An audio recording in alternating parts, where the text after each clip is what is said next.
Traditionally, I open my show with some kind of preamble about some growing concern in mixed martial arts or some controversy that's going on, and I tried to force it a little bit tonight. I was looking at the Reebok line of clothing. It's all crap. Who cares? And quite honestly, I just not into it. I was going to give an update on my jiu-jitsu trials and tribulations, but there's nothing to update there as much as I'd like to say there is. There's just nothing going on there. Hopefully we'll be able to change that in the not too distant future. But yeah, let's get at her here. Welcome back to Kamikaze Overdrive MMA Predictions. Always, I am your host, Scott Johnson, and on this episode of the show, we are breaking in the upcoming pay-per-view UFC 215 Johnson versus Borg, which will go down on September 9th, which is Saturday night. I will be giving you my 5 main card predictions on this episode of the show. All of my preliminary picks, as is always the case, because I know someone's going to ask, are available at kamikazeoverdrive.net. Now, you might have noticed if you headed over to my website on several things. I did not put up public picks. I don't have the countdown on the right-hand side of the screen, and I haven't done a recap for the last event. I have been running incredibly short on time recently. In fact, I've been struggling to meet my deadlines. I wasn't able to post a bet pack for the last show. I did go 8-4 at UFC Fight Night 115, which was pretty solid. But unfortunately, I just didn't have the time to post a bet pack. It wasn't going to be an overly popular show, so I took the opportunity to actually take the layoff. I haven't not posted a bet pack in years. So clearly, just unable to get things to get my shit together. I'm hopefully getting back on top of things here. I'm getting the show out a little bit quicker this time around, but I'm trying to cut down on some of the things I'm doing. I'm probably not going to do post-fight breakdowns of the cards or whatever I've been doing in the past. I will most likely just post the bet pack and move on from there. We'll see as time goes how things play out, and if I can get back into the swing of things, I will go back to my regular schedule, but for now I'm going to try and downsize a little bit so I can maintain and focus on the things that are of the utmost importance. As always, the bet packs will be available for $15. I promise you this time I will post one for this card, and you can follow me at KO_predictions on Twitter. I'm also available on Facebook. You can check me out on YouTube and all of the above ways to get my predictions and everything else I post. And on that note, it's time to get to that first main card prediction. The first fight of the night takes place in the UFC's featherweight division as the number 8th ranked Jeremy Little Heathen Stevens, 25-13-0, takes on former Strikeforce champion Gilbert El Nino Melendez, currently holding a record of 22 wins and 6 losses. Now what we have here is a pair of veteran fighters looking to get back on the winning track. Gilbert Melendez, if you didn't catch that, is making his 145-pound debut. For Jeremy Stevens, also a former lightweight, he is making his 11th appearance at featherweight. It's shocking considering how long he fought at lightweight to think he is double digits now in featherweight fights. Now, Stevens is coming off a split decision loss to Renato Moicano, which is a very hard-fought fight. He also has recent defeats against Frankie Edgar and Max Holloway. He has fought top-level guys. His only only victory in his last 4 came over former bantamweight champion Renan Barao. So he's been fighting some fairly, respectable, very top-level competition with limited results, but still he's fighting some pretty decent guys. For Gilbert Melendez, this might come as a bit of a shock to you. He has just a single UFC victory over Diego Sanchez. When you look at his other losses, Benson Henderson in a title fight, Anthony Pettis in a title fight, Eddie Alvarez, who went on to be champion, and Edson Barboza as well in his most recent appearance. So again, struggling to find wins inside the octagon, but still Gilbert Melendez, a long-time, well-established veteran. Physically, Melendez 1 inch taller, 2 inch reach advantage. Stevens is the younger man by 4 years. Gilbert comes into this fight having sat on the shelf for 13 months, and he has just fought 1 time a year since 2014. So once in 2014, once in 2015, once in 2016, and now he's coming late to the game in 2017. Not the traditional way of doing things for El Ninos. Now looking at Stevens first, he is a BJJ purple belt, but he has 16 of his wins by knockout compared to just a single knockout loss, which was a knockout loss that I correctly predicted against Eve Edwards. I really liked that prediction way back in the day. He has 3-3 in fights ended by submission, 5-10 on the scorecards. That's a concerning record. He is 9-13 in fights that do not end in a knockout for him. Now, we all know what Jeremy Stevens is all about. He has absolute massive power. He throws nukes when he is able to land and connect, and he has more than just powerful hands. We know we saw him knock out Hani Jason with a head kick. We saw him in an upset. I correctly predicted that as well. KOing Dennis Bermudez with a flying knee. So he's capable of landing something and putting an opponent away more than just with his hands. He has big power in his right hand. He throws a nice straight right counter, which he'll use against leg kicks. He will work body and low right kicks as well. He needs to mix it up, though, with his offense. You know, that power that he offers, and I've said this multiple occasions, is both a weapon and it's also a curse. It can end a fight with one punch, or he can spend an entire bout chasing his opponent, looking for that knockout, and simply get outclassed and lose a fight because he just doesn't offer enough. He has to vary his attack. He has to be disciplined. He has to be technical and let the knockout come to him. Let it develop. He's had issues against more technically gifted strikers. Guys who are able to feint and throw a lot at him, make him guess, make him pause, and disrupt his timing, and eventually he just can't find the mark. You know, in this fight, Stephens he has in the past, he could look to incorporate his wrestling, but Gilbert Melendez is not an easy guy to take down, and I don't think Stephens is one of these guys who wants to expend a lot of energy chasing takedowns if they're not there to be had with relative ease. Now, looking at Melendez, you know, how does that cut to 145 pounds go? He's had decent cardio in the past, and he looks like he's physically able to shed a couple of pounds. He's not one of these guys who's super muscular and super tight. He's got, you know, that type of body where you could say, yeah, he can probably tighten up a little bit, and he can make that 145 without really pushing himself. We'll see how that plays out.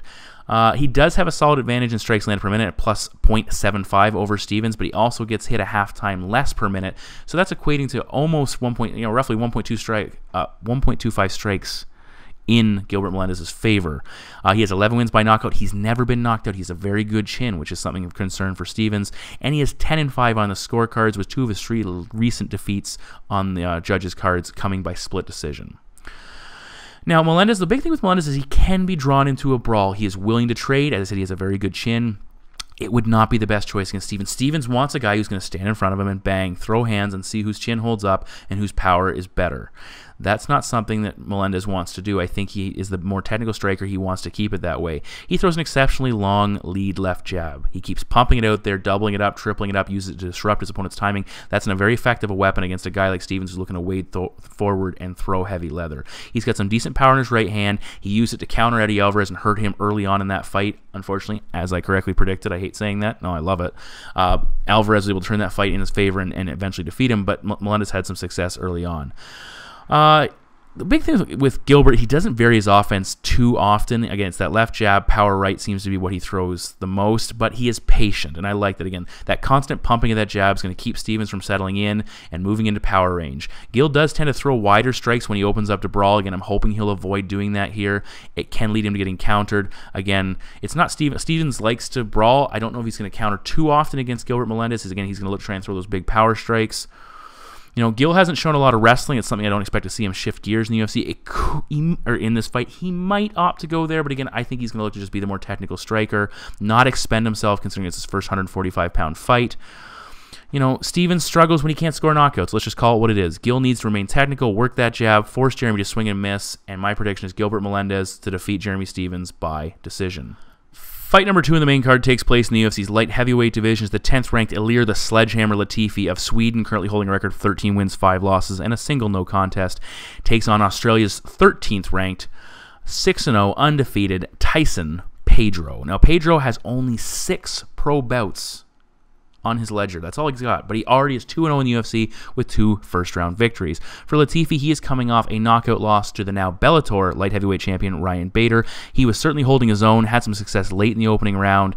He had won 3 in a row and has won 5 of his last 6, which is pretty impressive for the Swede. Physically, Pedro, big man, 5 inches taller. He'll have a 6-inch reach advantage, and he's the younger man by 8 years, but we all know Latifi is a physical monster. He is a specimen. Looking at Latifi first, 5 wins by knockout, but he also has 3 defeats, 2 in the UFC. They're starting to mount up a little. That's a little bit concerning for a light heavyweight to have been knocked out 3 times in a career that's not that far along. He is 4-0 in fights ended by submission, which is worth noting against a guy like Pedro. 3-2 in the scorecards. Pedro, a pair of knockout victories, including his last fight, 4 submission victories. He's never been out of the first round. Each fight in his pro career has got progressively longer, his last bout lasting to the 4:10 mark of the opening frame, but again, it's worth noting he has never fought into the second round or beyond, so that's certainly a red flag right there.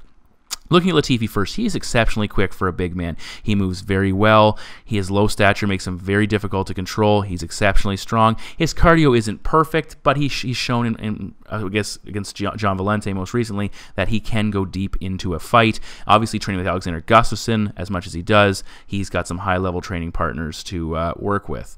When Latifi's striking, he throws power, and he tends to launch forward into his attacks to generate as much power as possible. Look for him to jab with his right and fire that straight left. What I don't like is there tend to be prolonged periods of inactivity between his offensive outbursts. So that's something concerning, especially if he can't finish his opponent, which traditionally isn't the case. But again, against an active striker, that could be a major issue. He throws very hard low kicks. And again, power in the right hand, stopping Chris Dempsey back in the day. He also knocked out Sean O'Connell, my apologies, with a right hand. Similar, KO'd Hans Stringer. Again, he's got some big-time power in that right hand. If he's able to land it, his opponent is going to be in some serious trouble. When he clipped Ryan Bader, he cracked him with a right hook late in the opening round, and it was, again, he launched forward through a couple of ineffective strikes, and eventually that right hand came through. And that's what he's looking to do. He's looking to set up that one power strike. So if he has to throw 2 or 3 to land it, he will do that. Again, as he showed against Vellante, he can go the distance and win, but he only landed 30 significant strikes. He did mix in 3 takedowns, and Vellante is known as a guy who will slow down in fights, and Latifi was able to capitalize on that. Now, on the other side of things, some of maybe the vulnerabilities that Ilir has, we've seen. When Jan Blachowicz took him out, he landed a brutal body kick that put him down. When Ryan Bader knocked him out, it was kind of with a modified, it's a kick. It ended up being a knee. It looked like it would have been a kick initially that he was throwing. And Bader came out throwing a ton of kicks in that fight. And that was something I wondered if, with Latifi's lower stature, if that's what fighters are looking to do, is capitalize on that, throw a lot of kicks, high kicks, to maybe keep him worried about that. Maybe it opens up the body. I don't know. It just seems to be a trend guys that have had success against him have done. We saw Latifi struggle to land takedowns against Bader, which is something that if he can't land takedowns, it makes him a little less effective overall. He was trying to time the strikes and drive forward. It wasn't happening, but Bader is a very good wrestler. On the flip side, Latifi was able to shut down Bader's shot, showed an excellent sprawl, used that front headlock again, used those big, powerful shoulders to control the position, get out of it. He landed a couple of strikes. Generally speaking, he's hard to get off his feet. That's noteworthy in a fight like this. Now, looking at Tyson Pedro, he comes from a boxing and jiu-jitsu background. He has a quick level change for takedowns. He'll land some big-time slams and does a very good job of elevating his opponent, getting them off their base and putting them down. Now, keep in mind, that's on the Australian fight scene. He has had some success in the UFC, but that's against guys who aren't, at least on the regional scene, aren't top-level wrestlers. We'll see now against a guy like Latifi, who's a powerhouse wrestler, how that holds up. Pedro on the ground, he's very slick, very quick move to mount, good ground and pound. Overall, he's got a very solid base. I really like the way he establishes his top control and holds it. He's a decent scrambler if his opponent is able to get up. And again, he's got a very quick back take, and look for that rear naked choke, and usually gets the tap when he gets an opportunity to sink it in.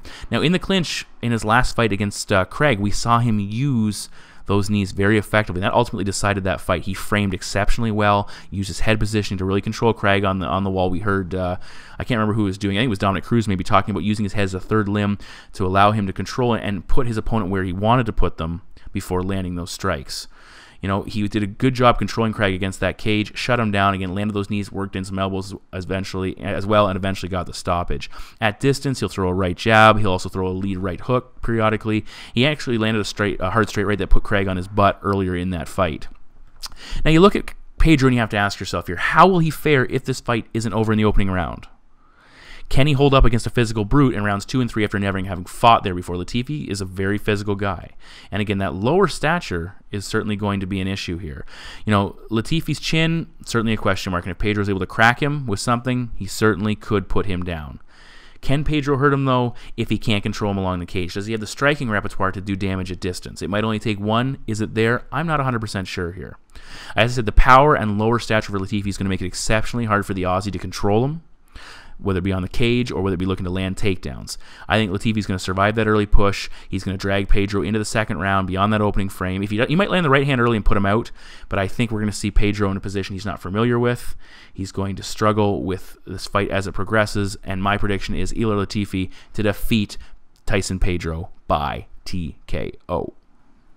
Our third fight of the evening is a very interesting fight taking place in the welterweight division. The 6th-ranked Magny, 19-6-0, takes on the former UFC lightweight champion, and I believe he's ranked 10th now in the division after a pretty solid win in his last fight, Rafael dos Anjos, currently holding a record of 26 wins, 9 losses, and no defeats. Now for Magny, he's coming off a controversial rebound victory over Johnny Hendricks. I actually had that fight. I actually didn't think he won it, but at the same time, I was happy to see him get the victory. I didn't like the way Hendricks fought it. And it's interesting to note, Magny has fought 13 times over the last 3 years, but coming into this year, this is actually his first fight of 2017. He fought a lot, It ultimately caught up to him in the Lorenz-Larkin fight, and he's taken some time off to kind of rebuild those batteries. Hopefully that shows up here for his sake.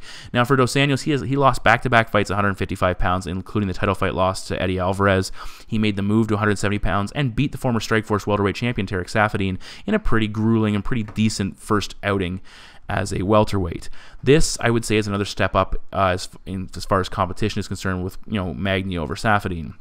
Physically, Neil Magny, 6'3". He is 8 inches taller than the former lightweight. He'll have a sizable 10-inch reach advantage, and he's actually the younger man by 3 years. So physically, everything flowing in Magny's direction, with the exception of the inactivity as far as when he last fought versus Dos Anjos. Now, RDA looked bigger in his last fight, obviously. He looked stronger at welterweight, not draining himself as much, able to put on a little bit of muscle. But he did slow down in that fight. And obviously, bigger muscles make you push harder, take more to push and continue getting the oxygen to them.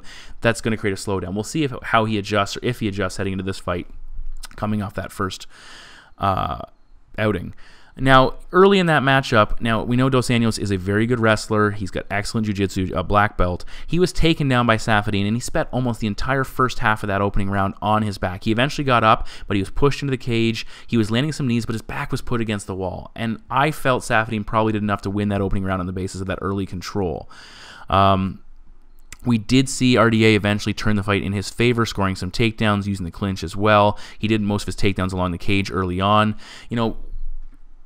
He had success on the ground, but it wasn't a dominant performance like we've seen him do in the past when fighting at 155 pounds and able to, really control the action on the ground.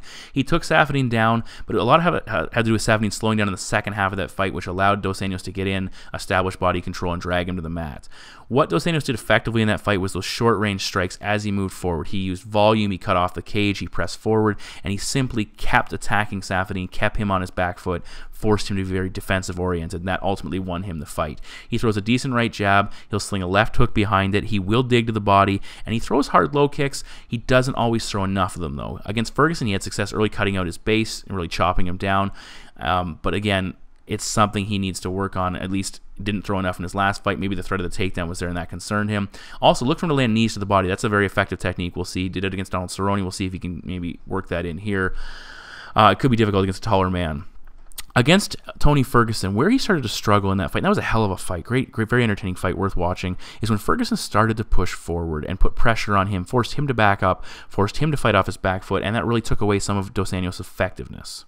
And we'll see if that plays a role here. Now, looking at Neil Magny, statistically, he limits his opponents to just 2 strikes landed per minute. That's pretty solid, especially when you consider he lands 4.04 strikes per minute, so that's pretty solid. So he's almost doubling up, he's more than doubling up his opponents as far as his output is concerned, and over a 15-minute fight, that attributes to roughly 30 more significant strikes landed. That's a pretty sizable number, good enough to control a victory. We've also seen him recently integrate more wrestling into his attacks. Over his last 11 wins prior to the Hendricks victory, he scored 28 combined takedowns. That's pretty solid. We're looking at not quite 3 per fight. When he fought Eric Silva, which was a very good fight, he landed some opportunistic takedowns. He was able to scramble out of some bad positions. He eventually controlled, postured up, landed some big ground and pound, and that was certainly a good performance for a guy taking on another jiu-jitsu black belt, a very capable ground fighter. Against Kelvin Gastelum, a good wrestler, also with a jiu-jitsu background, he was able to scramble Gastelum routinely, kept transitioning, had some success wearing him out almost on the ground. He did lose position a couple of times in that fight and in the Silva fight, but ultimately he got the better of the majority of the grappling exchanges. Now, he was held down by Johnny Hendricks, but ultimately he won that fight because he attacked off his back with submissions, made an undesirable spot, and that's what he needs to do here against Dos Anjos. If Dos Anjos finds success with his wrestling, he's going to look to hold top control and grind out, minutes and ultimately points with the judges. I don't expect Magny to actually submit Dos Anjos. It's probably not going to happen, but he needs to be aggressive, attack off his back, try and create positions for him to get back up, or at least make Dos Anjos think twice about going to the ground. As far as we have seen some for Magny, some work in the clinch. He can do that there. Really works them over in that position. Uses the that leverage he has to control them, and hopefully that's something he'll look for here as well at range. And this is where he could be his most effective. He should be his most effective. He throws a lot of jabs. He'll double and triple it up. He'll attack the body as well. He uses a lot of lateral movement against Kelvin Gastelum to keep Gastelum from moving forward too aggressively. He will use his reach and jab to disrupt RDA in this fight. He just absolutely has to. When Dos Anjos is moving forward, looking to cut off the cage and looking to get into striking range, he's got to keep pumping that jab out there. Crack, crack, crack. Hit him as much as he possibly can to prevent Dos Anjos from getting to that point where he can hit him. Magny must hit him before he gets in, and that's going to wear Dos Anjos down. And I think once the impact of those early jabs and those early counters begin to take effect on the Brazilian, we're going to see RDA simply wear himself out trying to pursue closing the distance, trying to pursue landing takedowns. And I think Neil Magny's superior cardio is going to be the difference here, along with his size. I think Neil's going to be the more active fighter in the second half of this bout, start to land more power strikes. Once that jab is established, look for him to come with the power hand.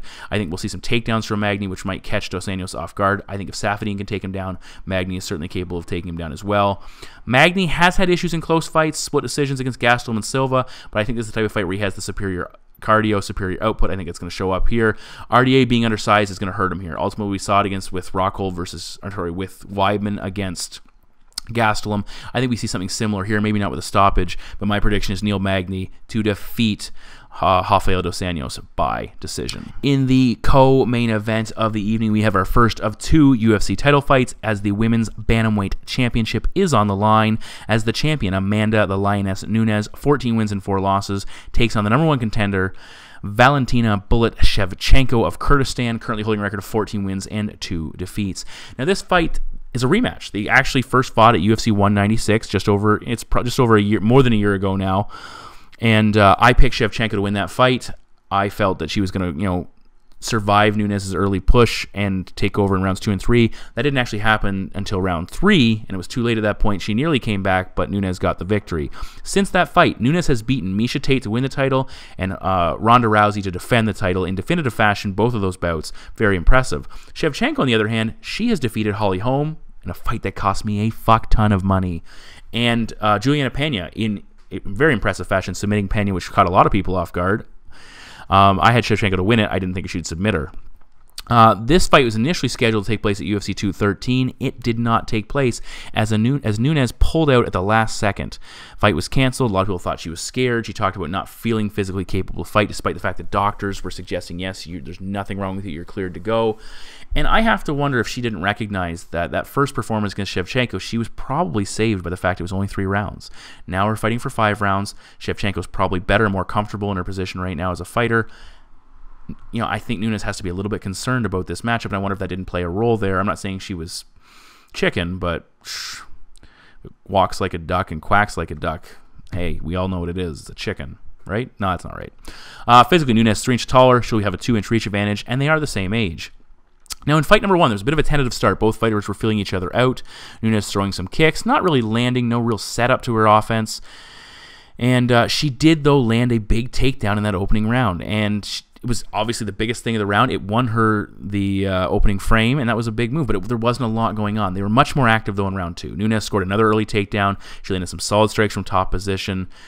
And, once Nunes got to half guard, she really took over that position and really had Shevchenko in a heck of a lot of trouble. Eventually, Amanda went for a back take, attempted a rear naked choke. Shevchenko defended effectively, actually got on top and had some success to finish the round, but she was down 0-2 at that point. Now, in the third round, that's where things get interesting. We all know Nunes is a bit of a gas bag. She will slow down in fights, traditionally after the opening round, but here was the third round. Shevchenko came out, landed some knees, landed some elbows, was much more aggressive in round 3, stunned Nunes, got on top. She was close to finishing her. She needed some more time, but certainly Nunes was in a heck of a lot of trouble. Amanda tends to throw a lot of single strikes, and she was doing that in that fight. She looked hurt, she looked tired in round 3, and Shevchenko was landing big knees, short punches, and really chewing her up in that final frame. I would say, and it's not even up for debate, Nunes won that matchup on the strength of her early success. She has won the last 8 fights she's competed in. She's won her last 8 fights, in the opening first round. Prior to that, she is 1-3 in fights that last longer than 1-3 in her last 4 fights to go outside of the opening round. Obviously, that one being the Shevchenko matchup. That cost me. It didn't work out. You look at Shevchenko, she has battled through several long fights, including that 5-rounder against Holly Holm, where she got stunned in the opening round, survived, and took over the fight as it progressed and defeated the former champion. Very impressive performance. She beat Holly Holm in a striking-based contest. Hats off to her. Amanda Nunes has big power. She crushed both Tate and Rousey with that big power. But the significance of those wins could be a little overblown because of where those two ladies were at when Nunes picked up those victories. Shevchenko going 5 rounds against Holm and winning a fight on the feet, I think, is far more impressive. Hitting the mat and eventually submitting Juliana Pena, far more impressive as far as I am concerned. So those are two advantages for the challenger, certainly there. Nunes' key to winning this fight is to either land takedowns, leading to a finish, or hurt her on the feet and finish Shevchenko on the mat. And she's got to probably do it inside the first 3 rounds. I could be generous by saying that, maybe even the first 2. Shevchenko, I think she underperformed in that last matchup. She got off to a slow start in round 1 versus Home as well. I think she's improved her abilities to just push, be more aggressive, and just fight with a more even-tempered flow. You know, she needs to push Nunes earlier in this fight, back her up, make her work. Even if she drops the opening 2 rounds, though, Nunes doesn't have that gas tank to go deep into rounds 3, 4, and 5 and be effective. But again, I'm not encouraging Valentina to fall behind on purpose. She needs to push her, get the job done early, at least get one of those first 3 rounds in the books, and I would say she could take over the fight later. Shevchenko is exceptionally strong in the clinch. That's a good way to jam up the power of Nunes and really test her cardio. I think Shevchenko is going to be more active early in this fight than she was in the last one. I think Nunes will have her moments early on as well. The first 2 rounds will be much closer, probably a little, some debate as to who won them is what I'm thinking. But I think eventually Shevchenko will take over when Nunes slows down. We'll see her land some takedowns, some top position strikes, and my prediction is Valentina Shevchenko to defeat Amanda Nunes by TKO. In the main event of the evening, history could be made on Saturday night as the reigning only UFC flyweight champion, Demetrious Mighty Mouse Johnson, 26 wins, 2 losses, and 1 draw, puts his impressive winning streak and impressive title defense streak on the line against the number 3 ranked fighter in the division, the Taz Mexican Devil, Ray Borg, currently holding a record of 11 wins and 2 defeats. DJ overall has won 12 consecutive fights. More importantly, he is looking to set the record for most consecutive title defenses at 11. He is currently tied with the great Anderson Silva at 10 consecutive victories with the title on the line. This is obviously, in addition to that history, this is actually the first fight DJ's had since, that continuing more and more ugly spat with the UFC that is coming out about how they're promoting him, what fights he should be taking, what fights he's asking for, how he's being paid. It's just been an ugly situation, the possibility of selling the flyweight division. So a lot has gone on over the last little while as far as DJ is concerned with his stature in the UFC. For Borg, he is only 2 fights removed from a loss to Justin Scoggins.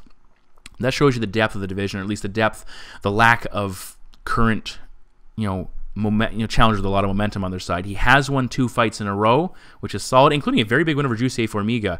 And when you look at Jussier Formiga's success, he is a elite-level BJJ black belt. His losses in the UFC, John Dodson, 2-time title challenger, Joseph Benavidez, 2-time title challenger, Henry Cejudo, Olympic silver medalist, I believe, in wrestling, and a former title challenger, and now Ray Borg. So Borg's in some elite company there, so there's nothing to knock about a victory like that.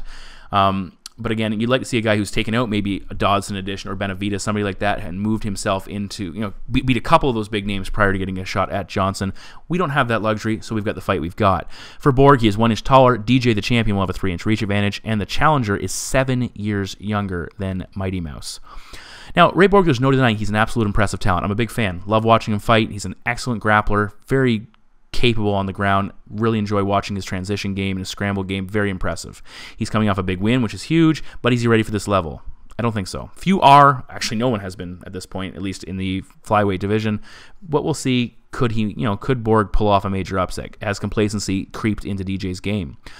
For Demetrious Johnson, he's coming off an exceptionally impressive submission victory over Wilson Hayes. Hayes is a well-regarded BJJ black belt, had never been submitted, and DJ tapped him out in the 3rd round. Very impressive.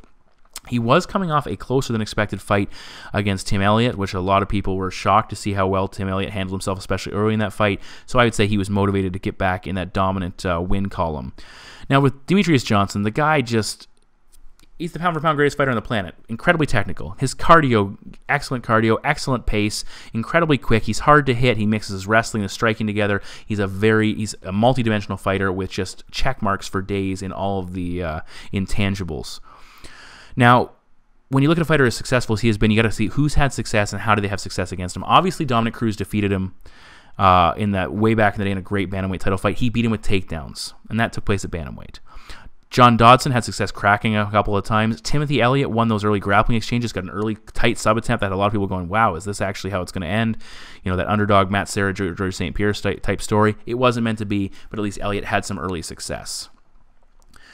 The big thing with DJ is how he's able to adapt during fights to what his opponents are offering and get better. As the fight progresses, he just continues to do what he does. He avoids what his opponents have had success with, or gets the better of them. He rarely gets flustered. He always seems to have an answer to what his opponents are doing. He's able to adjust and keep engaging, and that makes it difficult for his opponents to remain encouraged. You know, they go, oh, I might have won that first round, or at least I kept it close. And, oh, Johnson's doing something different, and now I'm a little tired, I'm a little concerned, I'm a little flustered by what he's offering, and rounds start slipping away very quickly, and it's just like quicksand. The more you go, the more you struggle, the further you fall behind. Now, looking at the stats here with DJ and Borg, they actually have identical strikes absorbed per minute at 1.71 strikes that their opponents are able to connect on. Now, mind you, Johnson has done it against better competition, but the big difference here is the strikes landed per minute. DJ lands almost 2 more strikes per minute than Borg does, and over 25 minutes, that's going to give the champ a plus 50 edge. And looking at his last fight against Wilson Hayes, it only went 3 rounds. DJ landed 108 significant strikes. Hayes landed just 16. So he's capable of putting up some big numbers and in short order. Now, as I said, Borg is coming off a big win. It's actually his first UFC win where he didn't land a single takedown. He landed 13 in his 4 previous victories and 5 in his debut loss against Dustin Ortiz, compared to just 1 against Justin Scoggins. So you see how dependent, for the most part, he is on landing takedowns. That's going to be difficult against Demetrious Johnson, but not impossible. DJ, 64% takedown defense. He has been taken down in the past, 4 times by Tim Elliott. Bogatinov had him down twice. We've seen several guys land a single takedown here or there. But the biggest thing is, can you keep him down and can you keep doing it? You know, Borg has good takedowns. He has excellent top control. I love the way he holds top position very effectively. He's a good scrambler and can get the better in these if his opponent starts to roll and try to get out of positions. His back take is exceptionally swift, and he can counter out of bad spots. He never stops working on the mat, which is exceptionally well. Again, it can be discouraging to opponents who just can't get a hold of him or think they've got him in a tough spot and he gets out of it. His takedown game, I said, it's pretty decent. Look for him to land some slam takedowns if he can get in and establish control of Johnson. Easier said than done. His ability to pass the guard, love it. It's very smooth, very effective again. We've seen him move right into mount and just go to work on guys with ground and pound, looking to set them up for something. When he fought Smoka had a lot of success attacking with submissions early, but Borg defended, got the superior position, and then he went to work and won rounds because of it. You know, the ground and pound of Borg, it's not overwhelming. He's done some damage in previous fights, but again, he's looking to control the position, advance, and set up submissions. At the same time, he had some issues against Smoka not controlling the body. He was controlling his upper body, but not controlling his entire body, which kept him from keeping positions at times. Again, I know I just said he's very good at holding top position, but in that fight, he made a few positional mistakes that didn't cost him the fight, but still were a little bit concerning. The big thing with Borg, though, is his striking. He's not a dominant striker. He's always looking to close the distance. He'll land some knees in the clinch. He throws a decent left hook. Lots of stance switches, mostly single strikes. He's always looking to get inside, set up his grappling game. That's going to be a concern against a guy like Johnson. Borg has not shown the power. He has a single knockout. He's not shown the type of power that's going to threaten Demetrious Johnson or hurt him. You know, he struggled closing the gap against a varied striker in Justin Scoggins, and I think he's going to struggle to simply find Demetrious Johnson inside the octagon and land with consistency. You know, that throws it back to Borg's wrestling. Can he take DJ down? If he does, can he keep him down? If he keeps him down a couple of times, can he do it over 5 rounds if he can't get the finish? Elliott was able to land some early takedowns and a couple takedowns throughout the fight, but with lessening significance, lessening control. Borg is a tough dude. The cardio edge for DJ is going to be significant. It could lead to a late stoppage, but my prediction is Demetrious Johnson to defend his title and defeat Borg, most likely by decision, and make history with his 11th consecutive UFC title defense. So those are my 5 main card predictions for UFC 215. All of my preliminary picks, as previously stated, available at kamikazeoverdrive.net, so make sure you check them out. The bet pack's up for sale for $15, or subscribe to get a sizable discount, usually anywhere between $15 and probably $30 potentially. So that's where I'm at right now. You can follow me on Twitter at KO_predictions. I'm available as well on Facebook and, of course, YouTube, where you can see my podcast firsthand. It's been a crazy couple of months for me. I'm hoping to get things back in order. I'm back at work now, which the summer's over. So that actually will give me some more free time to work on stuff. So we'll hopefully get things cranked out a little bit quicker. As always, guys, thank you very much for tuning in. I appreciate everything you do and all the comments and messages and everything I see. Even the negative stuff, hey, it's something to read. Thanks very much, and talk to you soon. Take care. Bye.